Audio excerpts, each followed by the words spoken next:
Alan Riley, in his book Predictably Irrational, actually spoke about this concept as well. I wanted to share this research with you as well.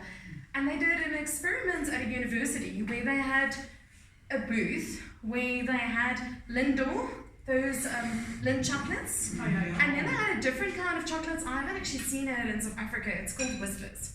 Anyway, and then the Lindor chocolates were a little bit more expensive than the Whispers.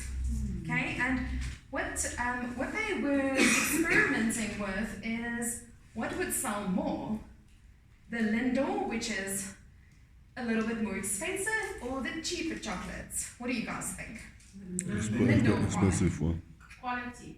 Quality, brand, Packaging. colors. People often have a perception that if something is a bit more expensive, you're getting high quality, all of that, right? So you're absolutely right.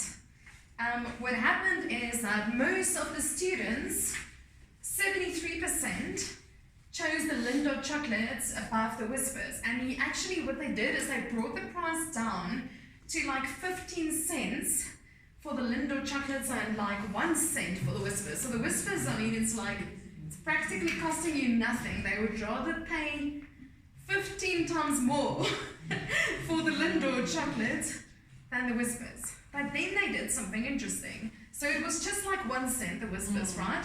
So they moved the Lindor chocolate down to 14 cents and the Whispers to 3. And what do you think happened then? Do you think it was the same or not? No, Yes. Free Freezing powerful. People completely swapped over to the Whispers compared to the Lindor. So 69% went for the Whispers versus the Lindor.